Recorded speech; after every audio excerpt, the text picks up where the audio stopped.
Welcome to Sports Management Podcast, where you will hear interesting sports management professionals share their stories, experiences, and passion for the sports management industry.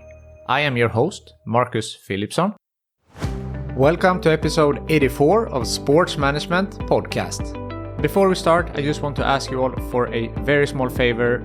If you like this podcast, please subscribe to it on Spotify and Apple and give it a 5-star rating.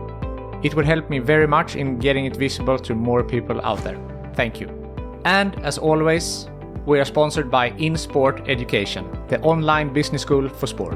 For 2023, they have created some amazing new courses and modules. How about the marketing of women's sport, data in sport, governance and geopolitics, and many more. As always, you get 10% off all courses, programs, and modules with the code Sports Management Podcast 10. The first module starts already in February, so sign up now before it's too late. The link is in the show notes. Today's guest is Rebecca Hopkins, the founder of STA Group, the Sports Technology Awards Group. They very recently released their shortlist for this year's awards, so if you haven't seen that yet, check it out. Rebecca has a vast experience from the sports industry, an industry she says that she slided into. So get ready to learn how Rebecca started out in the sports industry, why women in sports don't believe in themselves enough, the importance of working on the business and not in the business, their upcoming event in New York, and much more. Rebecca Hopkins, welcome to the Sports Management Podcast. Oh, hello. Thank you so much for having me. It's my pleasure to invite you here to the podcast, and I'm so happy that you agreed. And you are the founder of STA Group, the Sports Technology Awards Group. So can you tell us a little bit about what is STA Group?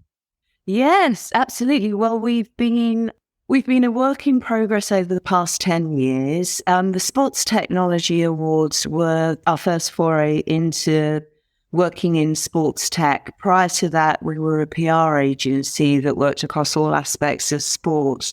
And we noticed that there was a gap in the market for something to celebrate and identify outstanding technology in sport. So we started the Sports Technology Awards. And originally that was going to be an add-on to our PR agency. But we realized very quickly, because the awards went global immediately, I'm not sure quite what we were expecting, but we weren't expecting them to be so popular so quickly. So we ran them as an add-on for about 2 years. And then I realized that if we didn't get our arms around it properly, that we were missing an opportunity, somebody else would come along and steal our lunch. And so really over the past few years, we've developed more and more within the group. So we've got the sports technology startups, the annual power list, the annual review, and we've got a few other bits and pieces up our sleeve that we're bringing out over the next year. But for us, the single biggest thing that crystallized what we did was the pandemic, because our PR work stopped pretty much immediately. And we were really worried at the time, but actually, it was a true opportunity because it just meant that we really focused all our efforts on the sports technology side of the business, and that just blossomed. Wow.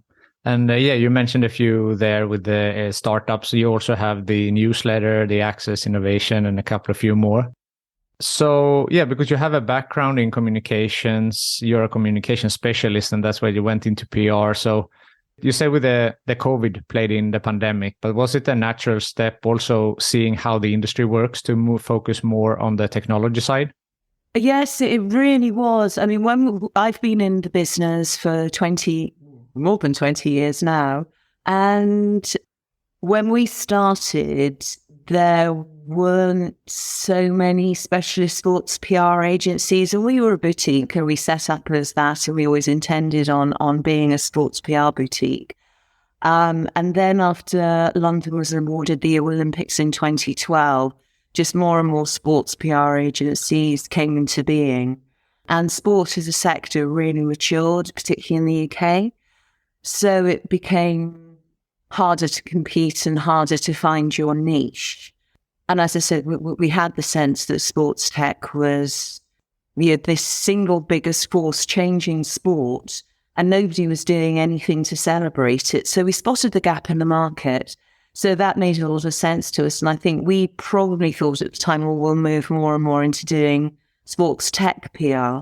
But actually what happened was we were just enjoying and finding our way to so many opportunities in sports technology, media almost, that's more the direction that we took. Yeah, that's very interesting. And I feel like this is becoming more and more important in the field, the technology aspect, and for women in sports generally, and women in tech, that I feel like this is becoming more popular. Do you share that view? I think the industry is becoming a more popular and healthier place for women to find their career.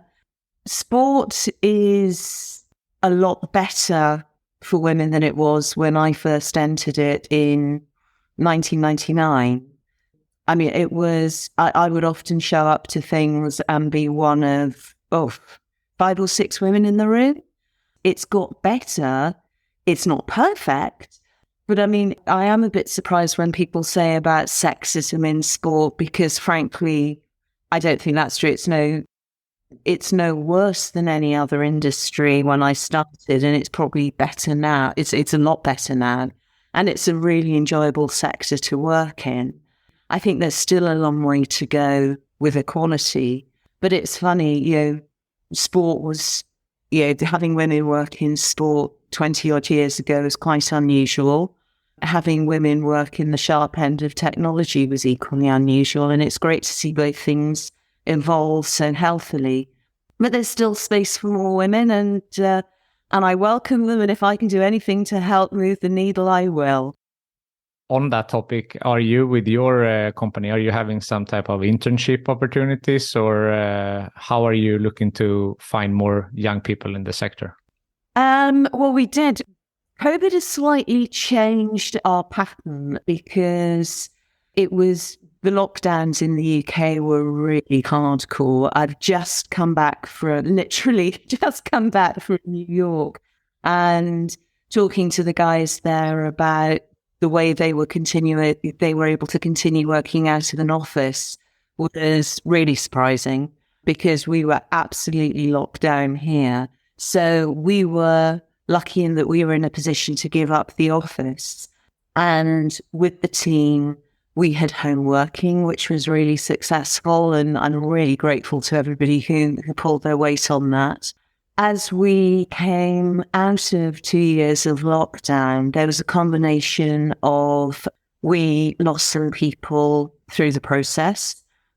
So we have found ourselves with a really blended workforce, whereby my team now consists of a couple of direct employees, but a series of freelancers. We've worked with some of them for years and years and years. But we've now got a portfolio of talent that's freelance-based, all of whom like working from home. So that's the way the business has gone in. So we have tried taking on interns on that basis, and it's not felt successful enough for the interns. So we've halted that until we actually find our level. So we're very supportive of interns, and we've paid our interns. But at the moment, we don't operate an intern program, just because it's such a hybrid workforce at the moment that we don't feel we'd serve them fairly. Yeah, that makes sense. Looking at the STA group, you have been doing this for 10 years now, and you quite recently closed the awards for this year. Yeah. So what type of, innovative companies or ideas, or what can we expect in May in New York? Oh, goodness. Well, that's down to the judges, because that process is going on at the moment. And thank you again, judges. We couldn't do it without them. It's really interesting. I think there are a couple of points that come out of your question, one of which is the type of businesses that enter, as well as the technology that's coming forward. I am always amazed at how really innovative, nimble, small, young companies can compete on terms with the behemoths of the sports tech world. So, I mean, we've got entry. I better not say who's entered just in case they don't make the shortlist, because I won't embarrass anyone. But, some super tiny startups right the way through to think of 4 or 5 of the biggest names in technology, and they're all there. So I think the nature of the companies entering is always very exciting, and it's fascinating because we go to market with about 20 categories. So things like fan engagement, athlete performance, injury prevention, apparel, all the things, broadcast, everything that you'd expect. And every year we're surprised at where the entries end up falling. And last year, I think it was, broadcast was incredible, the number of entries we had in the broadcast sector. And this year, fan engagement has gone absolutely crazy.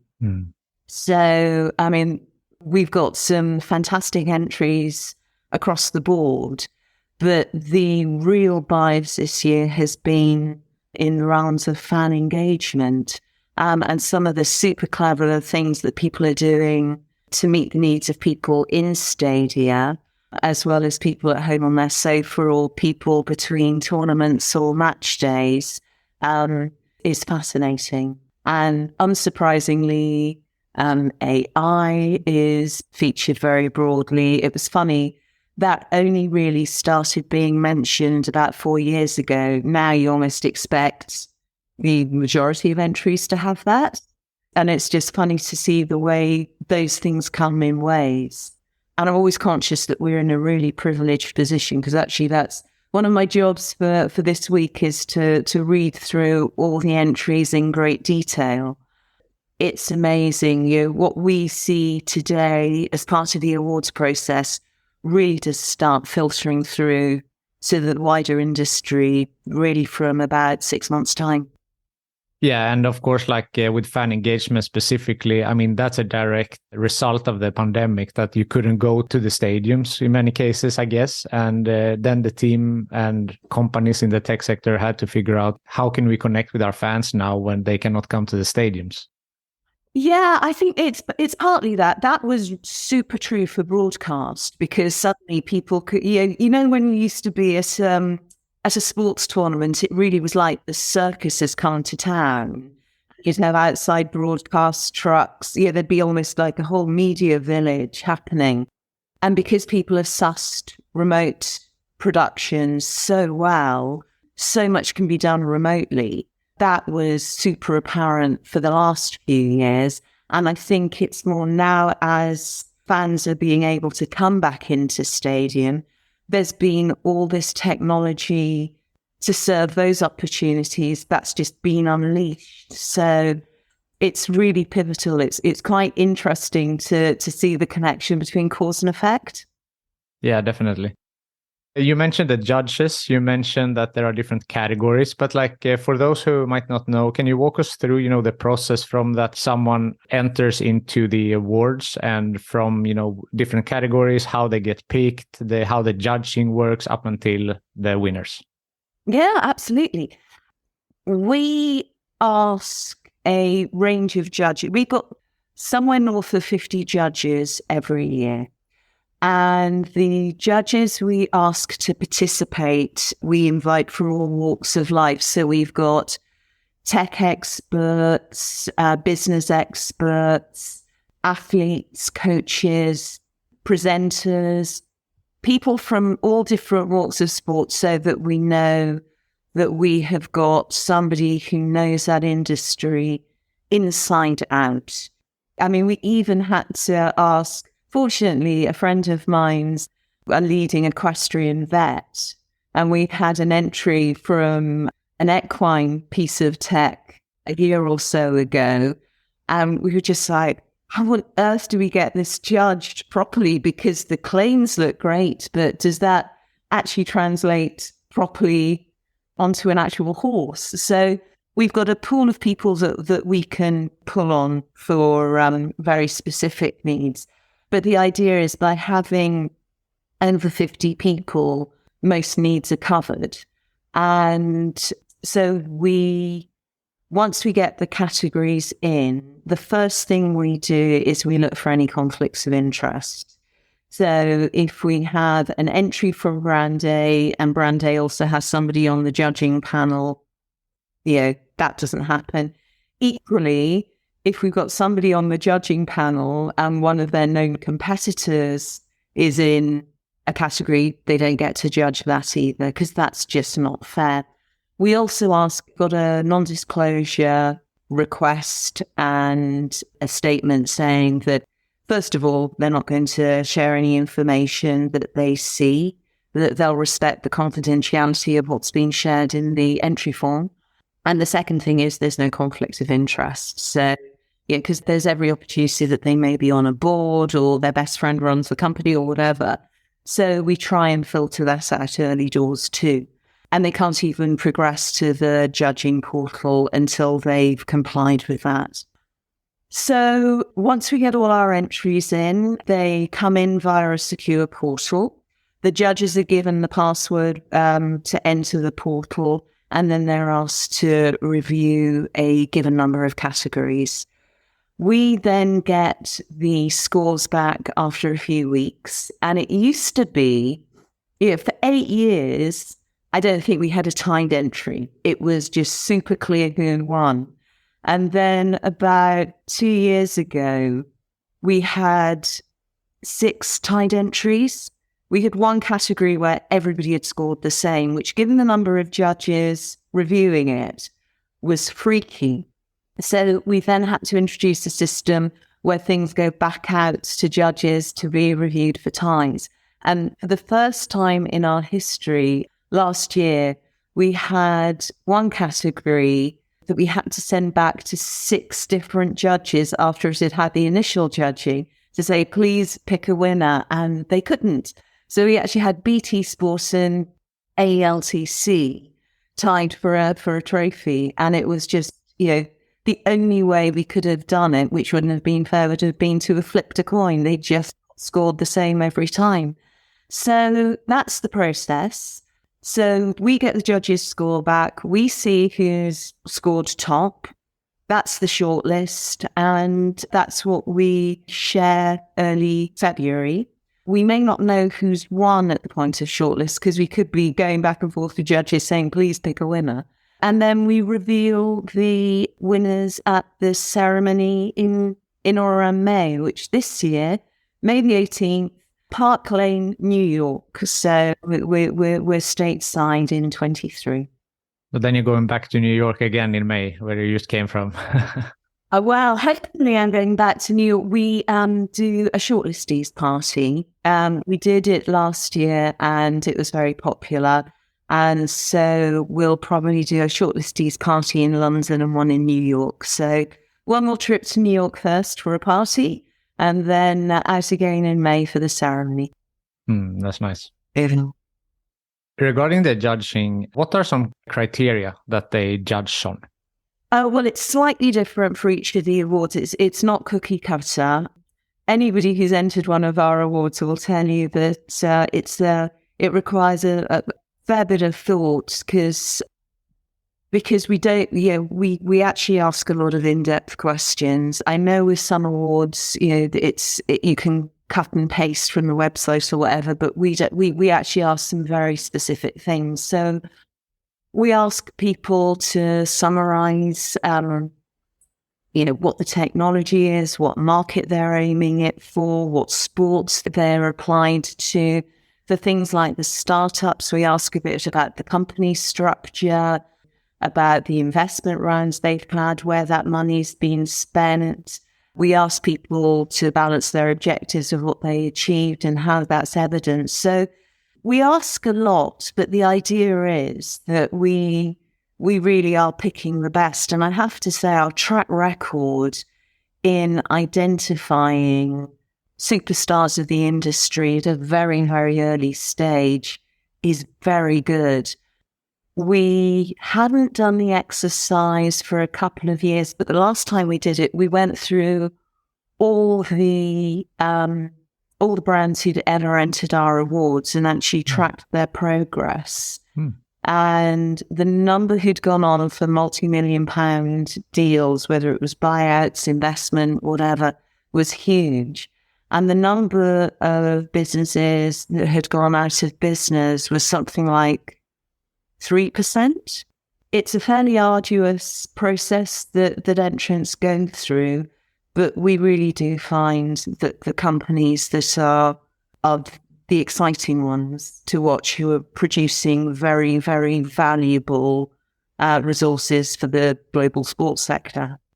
Yeah, and I can also see that, of course, like if they have made it through the judges scoring and everything, that they have a good product and a good idea and a good foundation. Yeah. But also, I mean, being in the technology awards might have some type of seal of approval for them in the industry at large. Well, that's the idea, obviously. It's a completely impartial third-party endorsement of what they've done. And it's one of the kind of global award cliches, regardless of what business you're in. To get shortlisted is a heck of an achievement, because you've heard the margins to win are super small, and it can just be, we try to have so many judges review the category that personal inclinations are mitigated. But the fact that it can come down to 1 point difference in winning, if you are one of the 6 brands who's made the shortlist, you've done very, very well. You have got a very, very valuable product. And it could just be that the brand which won provided much more evidence in their submission form. So it's fantastic to win, but it's very, very good to be shortlisted. Yeah, for sure. And I mean, that might come in handy if they need to, fund it or look for investors or whatever. To have this, that they were on the shortlist, I guess makes a huge difference. Huge. If we talk a little bit about you and your career, I know that in addition to the STA group, you were also the founding partner of Sightline Ventures. So what is that? We set up Sightline Ventures really because we had so many people coming to us and saying that they wanted investment and where should they go. And we're not really in a position to recommend third parties. So it's such a tricky thing. And there was clearly a need in the market. So we set up Sightline Ventures with a view of helping super early stage startups, obviously in the sports tech space, find funding. So I think it's not been a super time for anybody to go out and get funding at the moment, but we've helped a couple of businesses, and I've got 2 great partners in that business who are investment experts. So I'm the sports tech expert, and they're the money guys. As a trio, we've got a pretty unique offering. Okay, so it's not only focused on sports. It's it's only focused on sport. Only sports. All right. Only sports tech. And then you have the sports tech expert, and they are the money guys. I understand. Yeah. So how did you start out in sports from the beginning? Did you study something sports related, or how did this interest start? No, I completely fell into sports. I mean, I was always reasonably sporty growing up, and I loved sport. Particularly, I used to go off and watch a lot of rugby with my dad. And I actually started off in the media. So I was at News International and the Telegraph Group and Haymarket on the marketing side.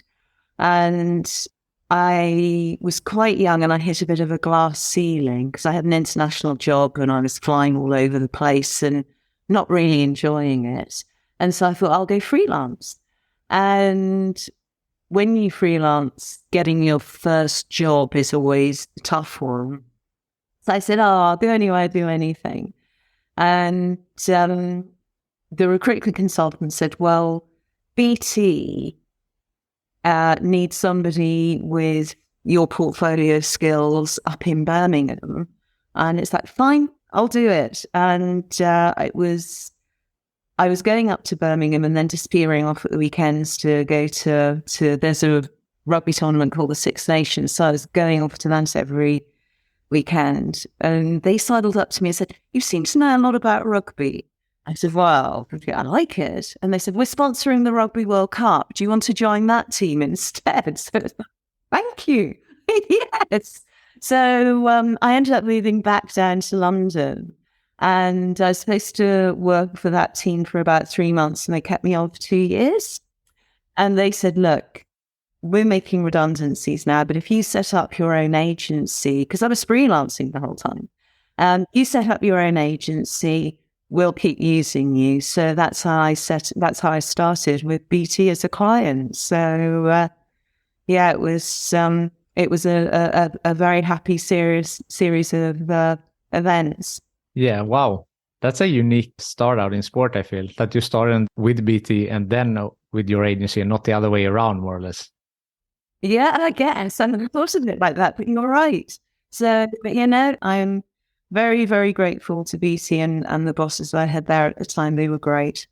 So then you were working with your agency, and was it the STA group after that, or what happened after? Yeah, well, we had the sports PR agency, ENS, and that, as I said, over time evolved into the STA group.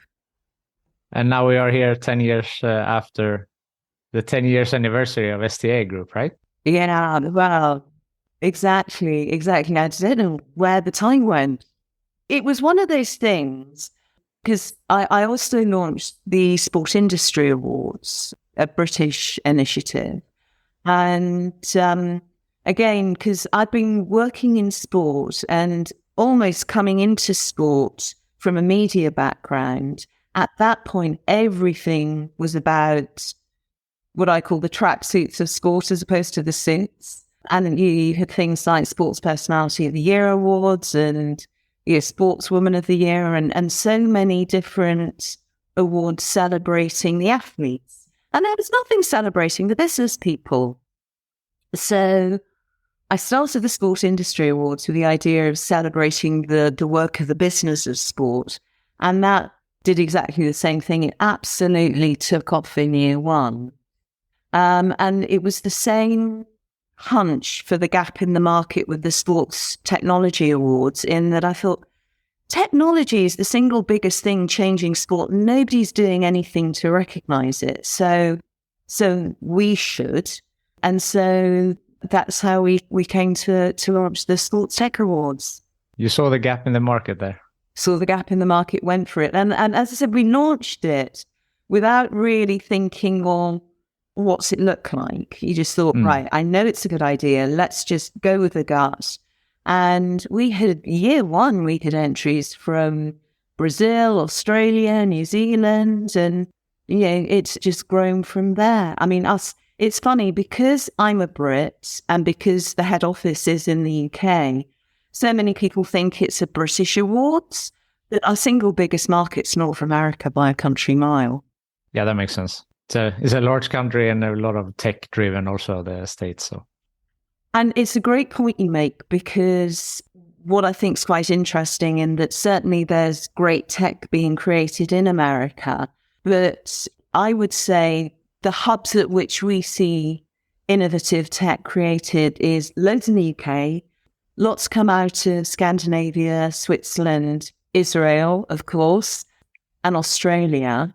Where America is a really exciting place with your sports tech hat on, they are so open to investing in innovation in a way that you don't see anywhere else.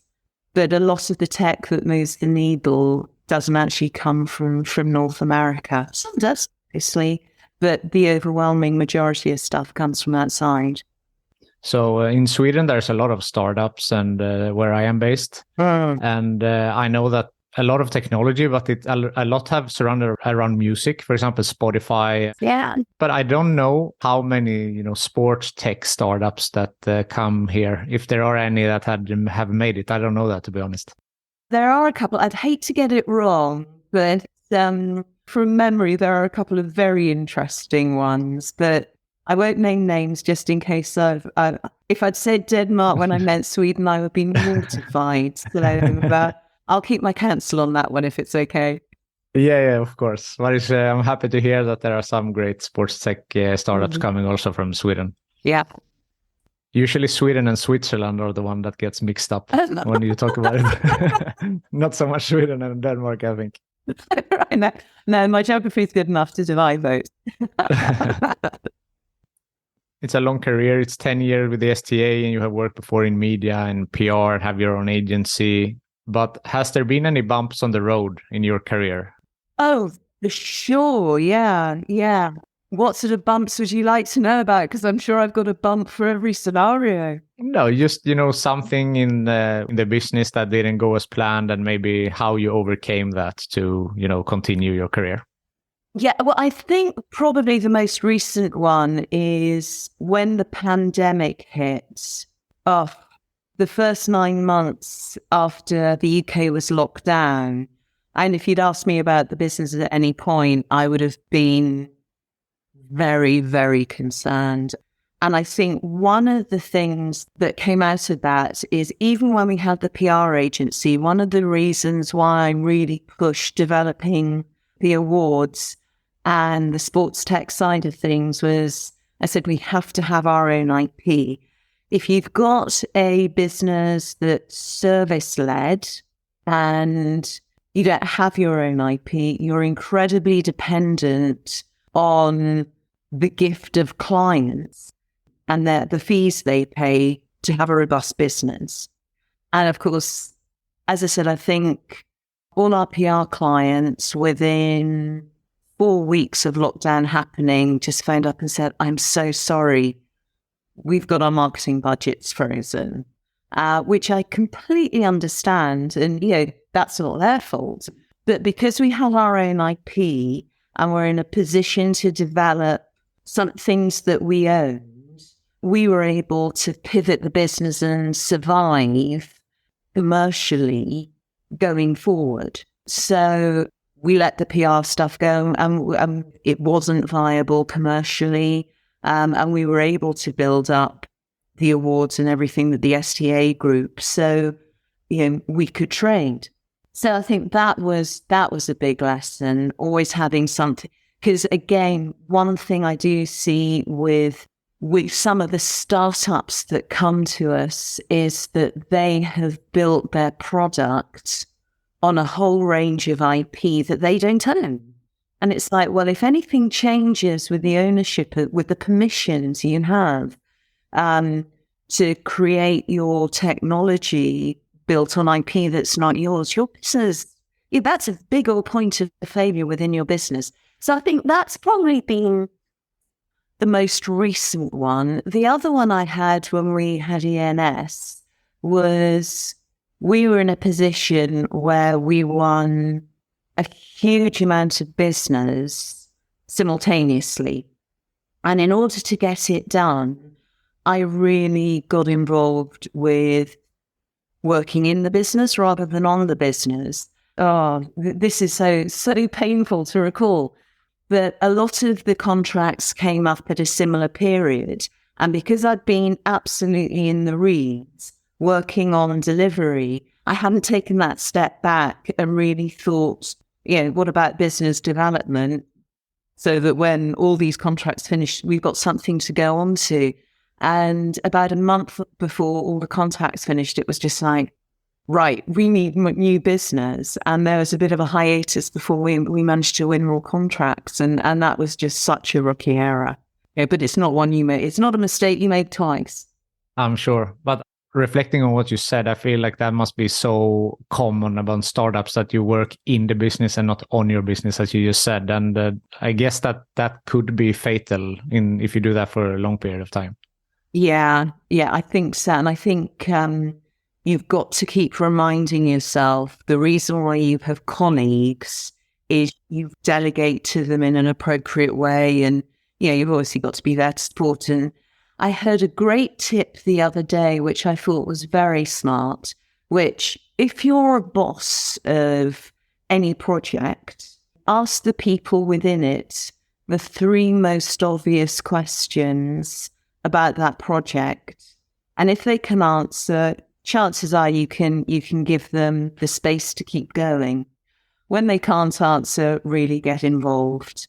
And I've always been a fan of stewardship. I only ever and I'm so positive on this, I only ever micromanage anyone if I don't feel that they've got their arms around the job.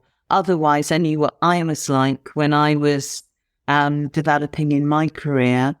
I was so much happier and did really good work if I was allowed to get on with it and then come to my line manager to ask for support or guidance, or to be comfortable enough to say, I may have made a mistake or I may not be doing this right. Can you put me straight? I blossomed under that kind of management. So that's what I tend to do with people who work with me. They know that they can always come and ask for help or manage upwards. But I think when you're micromanaging people, you've got a bigger problem than whatever isn't working. Yeah, I would agree with that. And that was some great advice for the managers or a boss. You said with asking the three obvious questions in a project and now don't micromanage. Yeah. But what would be your best advice for a young person, or maybe specifically a young woman who wants to start out her career in sports? I think there are two almost. And one is be open to all the opportunities, because fortunately it's changing. But when we first launched the awards and needed judges, every man we went to would go, yeah, sure, I'll judge. And we used to have to ask 10 to 20 women, would you like to be a judge, before one would say yes? Because they'd always say, oh, I don't have the time, or I don't know enough about it. Yes. And no man has ever said that to me. So I'd say with women, if somebody asks you to do something that raises your profile or gives you an opportunity to experience something that, as I said, increases your profile or increases your education, try and say yes to it, because women's inclination is always to go, no, I may not know enough. Men aren't holding themselves back like that, so women shouldn't hold themselves back like that. Say yes, providing you know that you can do it. You can honour the commitment that you're being asked to give. But seizing those sorts of opportunities invariably opens doors to other things, whether it's meeting people have a positive impact on your career, or expanding your thinking, or just making you see, giving you an idea for something else. The chain reaction you'll get from putting yourself out there is invariably repaid just by you saying yes and showing up. Yeah, I recognize that as well, because for this podcast, when I'm asking people to participate, I get a lot of the same answers that you said, that if I'm asking a woman and one might say, no, I don't know, I don't have enough expertise, or I don't feel like I can speak about this. And as you said, it's never the case for the men. And I'm really trying to, because I know that sports is a male-dominated industry, and I'm trying to keep it, diverse on the guests, both regards with gender and age and ethnicity and, all of this. But it gets a bit frustrating when it's, as you say, that it feels like sometimes women don't really believe in their own qualities. I know. And I think you're so right. And it's so frustrating, because we did something one year, because I was just getting so frustrated, because we'd worked really hard to get parity amongst our judges. And as you know, the number who only have to ask to say yes. And it's just like, come on, you can't complain about lack of representation on the one hand and then not say yes and step up on the other. But when we actually got the guest list for the ceremony a few years ago, it was all men. Yeah, and men had very wonderfully taken places at the awards and tables, and they were filling it with their male colleagues. And so we did a bit of a ring-round, said, look, could you think about asking some of your female colleagues, please? And they were, oh, well, it's a bit difficult. We've done the invites now. So as part of the ceremony, we always get sports people to present the awards at the ceremony. And so it was only about 2 weeks, 10 days out from the awards, and I thought, right, we're going to make a real statement here. We are going to have only women present the awards on the night, and we're going to say why we've done it. And to this day, there are about a dozen female athletes. You've got Amy Fuller, Amma Blazy, Shirley Robertson, so many great women, and I apologize that they're not all coming to mind at the moment, but I phoned them up, told them what was happening. They went, yeah, great, I'm there. And so we said at the start of the awards, this is why we've done it. The women have shown up because women will show up. Please, can you start inviting your female colleagues to this? And it was a great evening. And so many men came up afterwards and said, look, we love that. We haven't thought about it. We'll make sure we do better in future. And fair play. I mean, last year's awards, yes, there was a slight male bias, but way, way more women in the room than I'd ever seen before. So thank you to the men for listening as well. So I just think sometimes it's just reminding people, have you actually played fair on this? Yeah, I think that's great. And as you said, like also to, make this statement and ask people to make a change. I feel like many times, not all the time, but many times it might just be that this is how it's always been, or I haven't thought about it. And just to get that, idea in your head that someone tells you that, have you thought about this? That might it's an easy way to make a change. Yeah. But equally, it does rely on women saying yes when they're asked. Definitely. Approaching the end here, is there something that I haven't asked you that you would like to mention? No, I don't think so. Have I answered everything that you wanted me to? Yes, you have. I have one more question that I always finish with. But if there was something, with regards to the STA group or something that you want to mention that I haven't asked, for example, now's your time.